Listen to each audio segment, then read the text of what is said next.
This video is brought to you by Iona, North America's premier charging network. With unmatched commitment to elevating the customer experience, Iona is opening America's roads to all EVs, giving drivers the coverage they need, the reliability they deserve, and the amenities they crave.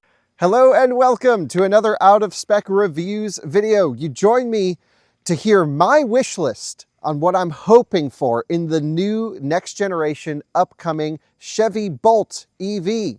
I've also compiled all of your comments from a recent video we did on the new Bolt EV to share your wish list, and then you can see whether or not I agree or disagree with the large sentiment of what everyone's hoping for, which really we all kind of want the same thing, which is a cheap, reliable electric transportation option in our North American market.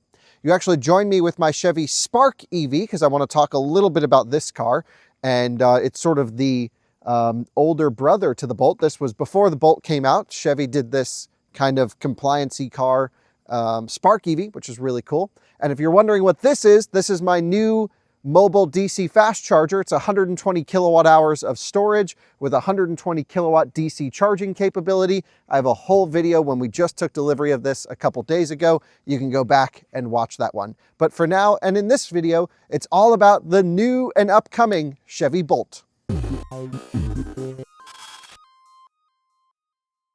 I'd like to thank our friends at the CCAN Action Fund for sponsoring this video. Guys, we are nearing the end of the 7th annual CCAN Action Fund EV Summer Raffle. And this year, really it's exciting because we're nearing the end. We're a few weeks away. I've been telling you about this raffle for weeks now. And if you've been holding off on buying your tickets, now really is the best time to get in on the action. We're closing in on the end of the raffle and tickets are actually undersold, which means your chances of winning are absolutely amazing. Again, there is a maximum of 10,000 tickets that are available to be purchased. They're $200 a ticket and the prizes are crazy. So this year they're giving away 3 electric cars, which means every single ticket entry counts towards 3 chances to win. And you could choose from a crazy nice Rivian R1S or R1T, Lucid Gravity or Air, Porsche Macan or Taycan for the first place prize, but then there's also a second place prize, which is the Hyundai Ioniq 5 or Volkswagen ID Buzz. And as I've been telling you, for the first time in one of these raffles, there is a third place giveaway, a Chevy Equinox EV. Again, tickets are undersold, so you really got to get in on the action. We're closing in, and just about 1 month from now, we are going to find out who the lucky winners are of these cool electric cars. Head to evraffle.org to enter for your chance to win. And of course, I'll leave all the information in the pinned comment and in the description below this video. Thanks to CCAN Action Fund for sponsoring this video. Okay, so why am I particularly excited about the upcoming Chevy Bolt? And it's not just that car, it's also the new Nissan Leaf, and it's also the new cheap Tesla, whatever that may end up being, the sort of what we imagine to be a stripped down Model Y. Well, I think there's certainly a place in the market for expensive tech leading vehicles that are really pushing the boundaries. I'm talking Rimac Nevera on the crazy end, but also vehicles like Lucid Gravity and Plaids and Taycan Turbo GTs and all that stuff. And that's all really fun. It's pretty unobtainium for most people though.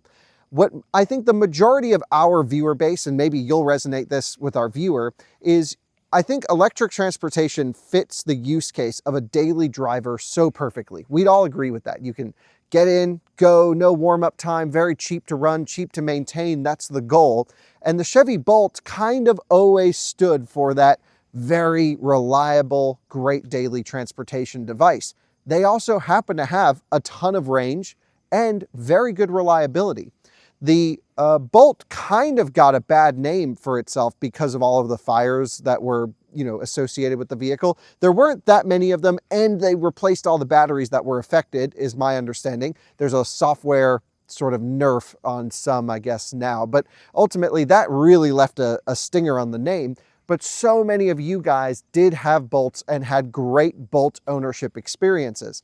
So now that there's a new generation of Chevy Bolt coming, which is, we expect to be similar to the Bolt EUV in size, maybe a smidge longer, basically roughly the same size as the SUV-ified Bolt. I thought, let's run through everything you guys want to see in the Bolt and whether or not I agree with it. So I've compiled some really interesting things, some comments from the previous video. So when we put up our video on Out of Spec Bits announcing or showcasing that Chevy has announced the new generation Bolt, they shared 4 images on their social media, sort of the headlight, the tail light, couple other details, the wheel, and the NACS charging port J3400. And that's really it, but at least confirmed that the Bolt is coming back and it's going to be hopefully pretty good. Now, what's interesting about the new Bolt's positioning is it has to be, I think, cheaper than the Equinox. The Equinox EV has actually sold really well. It's a really nice car. I've driven it. We've done many videos with it. For the money, especially on a lease, but for the money, it's a really awesome option. And, you know, it's not perfect and, you know, I can complain about stuff all day long, but the Equinox is a really great choice. So the Bolt needs to come in at a lower price than the Equinox to not cannibalize sales, I think. So the first thing that we're going to be looking for in terms of the wish list is going to be the price. Needs to be under $30,000 starting. Now, I think this could be Chevy's moment to just absolutely blow everyone out of the water. New Nissan Leaf is launching within just a few weeks. That's going to be around $30,000 base, but they're not going to have the base one at launch. That will come after launch.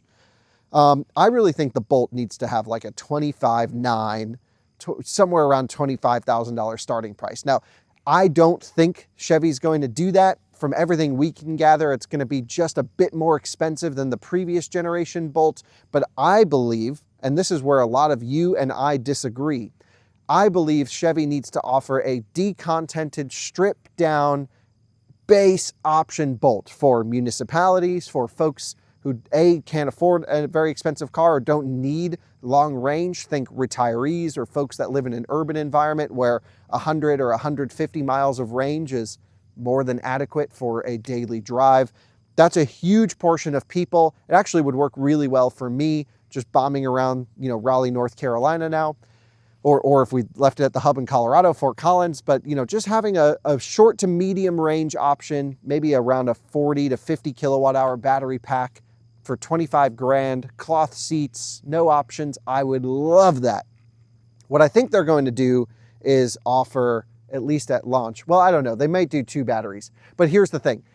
I think most people expect it to start at like $29,900, under $30,000. Many of you commented that an over $30,000 Bolt is a deal breaker. You would not consider the vehicle over $30,000. It's also important to remember that most of the incentives, at least seemingly, are going away here very soon. So we really are discussing MSRP of the vehicle, and that matters. The Chevy Equinox starts in the mid $30,000 range, so there is some buffer there. But I just think, like I said, I think it's their moment to show the world, hey, we can make cheap, affordable electric cars. GM also has a Chinese partnership with the Wuling Mini EV. They're somehow connected through a complicated series of JVs and whatever, but that's like a $6,000 electric car that General Motors produces in collaborations with Wuling. So why couldn't they do it here? Well, a lot of reasons, but I'm really hoping price is a real driving factor to get cheap. Now, I think it's okay to offer some options, maybe a little bit, but I think Bolts should really be $35,000, like between, let's say, $25,000 and $35,000, I believe should be the range. What do I expect to happen? It's probably going to be between $30,000 and $40,000 for the option spread of the Bolts. In terms of range, this is where it gets really interesting. The general comments from all of you on our Out of Spec Bits video said you want long range in your Bolt. That was always a real selling point of the first generation Bolt. They had a relatively big battery, mid 60 kilowatt hours, and it would go easily over 300 miles in the city, whether you had the Gen 1 or Gen 2 battery pack, and it would be, you know, totally fine on the highway, well over 200 miles of highway range. And I think that is amazing. And I think they should offer that or more range in the new generation Bolt. Of course, you need to be able to exceed what the previous generation did. I'm okay with an over 300-mile range Bolt costing more than $25,000, which means I'm thinking Chevy should offer 2 battery pack options. I think they should do like a 80 kilowatt hour pack, 78 to 82 kilowatt hours, pretty big, but GM's always good about giving you a ton of energy for the money. They've done it in the rest of their electric vehicle lineup, so I think that would be awesome. And then I think they need to go, like I mentioned earlier, cheap, 40 to 50 kilowatt hour base spec, and that leaves the choice to the consumer to get the long range or the standard range option in the end. When it comes to charging, this is really, I would say, the only one of the major critical complaints about the previous generation Bolt. Most people charge at home, level 1, level 2. It was an incredibly efficient vehicle, and so there's no problem even with level 1 charging the old previous Bolt and doing your day-to-day tasks. However, I know many people, probably some of you watching, who have gone on long road trips in the Chevy Bolt. I've done it as well. And it does get pretty tiresome charging at about 50 or 55 kilowatts and then having a pretty aggressive charge curve right after that. So I really think one of the major strides, one of the major advancements that needs to happen in the new Bolt is a massive bump in charging performance. I'm talking 150 kilowatt minimum when it comes to peak, but what matters more than the peak is the curve. And if they happen to go with LFP batteries, which is a real want from my side, I really hope they do LFP batteries in the new Bolt. I like them. They feel more durable. Although in real world usage of electric cars, LFP batteries haven't proven to be all that more durable than NMC chemistry. NMC chemistry, I would say, is almost more durable, or NCA chemistry, more durable than we expected. And I've been impressed, or I would say surprised, with the degradation of like Tesla LFP cars, like the Model 3s. They seem to drop pretty quick. So there's other reasons why LFP is great. And in general, if they're tuned properly, they can allow for a really nice charging performance, especially in warm weather, because their voltage difference from charged to discharged is really narrow. And maybe I'll do a deep dive on LFP batteries at some point versus the other chemistries, why I like them. But LFP, you can typically full charge them, drive them hard, and it's just a much hardier chemistry is the feeling. And I think it fits the purpose of going with a Chevy Bolt for the next generation. Now, what a lot of companies will do is they'll offer their standard model, like let's say Chevy offers a standard range battery in LFP, and then their high performance battery, long range, faster charging, in general, will be the NMC chemistry on the larger side. Physically, the packs may take up the same space though, because LFP energy density is a little bit worse than NCA or NCM or a high, just high nickel in general. And so that's very common amongst the Chinese automakers. I have no idea what Chevy's going to do. I think it would be okay to offer an LFP base and then a high nickel chemistry for the high-end battery. I think it would be cooler though if everything happens to be LFP for the new Bolt. But of course, high power charging, super important with on-route battery preconditioning and route planning, all the things you need in a long distance electric car. I don't expect it to not have any of those because they've already gone with a Google operating system for the rest of the Chevy or GM lineup. It should have the same Google Maps integration with on-route battery preconditioning and chargers that are loaded in there, access natively to the Tesla supercharger network if you choose to use it. And that'll just work wonderfully, I hope, because the rest of the Chevys do work pretty well in that area. Yeah, so some of the other requests that you guys mentioned in terms of comfort and features, this is a real interesting one, comes down to CarPlay. Now, the previous generation Bolt, I believe, supported CarPlay, pretty sure it did, but a lot of new GM vehicles are not supporting CarPlay, and it seems to be staggered. Like for model year 2026, the Silverado work truck in 2025 supported CarPlay, but in 2026 it doesn't. But then also in 2026, the Lyriq supports CarPlay. And it just seems to be this weird staggered approach where the hardware in the vehicles can all support CarPlay and Android Auto, but Chevy or GM in general are choosing which models to activate it or deactivate it on. And I genuinely can't figure out why. There was a whole argument around safety when they first did this, but I really don't see that as a valid case. Maybe some of you will know what their argument is. I will say I'm not a CarPlay enthusiast. In general, if you give me a Rivian type operating system or Tesla where there's a lot of features built in, that suits my needs as long as I can get Spotify and some other things. But when I drive a vehicle with very bad software, for example, I just bought a new Ford pickup truck. When I drive that, the software in that is trash. So I just use CarPlay or Android Auto, and honestly, the experience is pretty good when I do that. So I totally see the appeal for CarPlay and Android Auto. I can't understand why General Motors would take it out of their vehicles. Truly, it makes no sense because it just seems to piss everyone off. And that is one of the biggest requests that we saw in the comments, was kind of a deal breaker, was having no CarPlay, no Bolt purchase. Now, I think if they can put the software that's in the Equinox and the other vehicles, you know, Blazer, Equinox, Silverado, that's a pretty good software stack. You can get Waze, you can download apps, a better route planner, plug share, all of the built-in stuff goes on there. That would be great. The only major feature that I can see that's missing from those vehicles and from Rivian and Tesla, or maybe Tesla supports it actually, but Rivian is having text message support through this system. So that's something that CarPlay can do a big deal of. But if you're talking to your phone to text, I don't know. I just hate using my voice to do things. Personally, I like to click away. So it might be worth just getting your work done at charging stations. Don't know, but that's a real thing a lot of you guys mentioned. It's not on my wish list to have CarPlay or not. I just want good software. I'll just leave it at that. Whether that means we have to rely on Apple or Android to provide the good software, or if we can use the built-in system, I'm okay regardless. I just want good, snappy, feature-rich software that's not complicated. Another huge request from my side and many of you is a seat upgrade. The previous generation Bolt had terrible seats in them. Flat, uncomfortable. Many people, including my dad, actually loved them because they didn't feel cramped in there. As soon as you take a corner, though, it feels like you're going to fall out of the seat. So having a upgraded seat comfort, maybe a different seat structure, much nicer padding material, put a little bit of money in there. Again, maybe it comes in a higher trim version, but I think a lot of people are really hoping for a better interior and stuff like that. And then really it just, you know, the last major wish list point comes down to the reliability of it. The previous generation Bolt was actually incredibly reliable. Many of you noting you had 50, 90, 150,000 miles on your Bolts currently driving. Very cool to hear how many Bolt owners watched that video and how many of you loved the car, including me. I've been a huge Bolt proponent since it came out. My dad owned one. I remember driving that car around thinking, what more do you need? This car is so nice. It's really fun to drive, actually.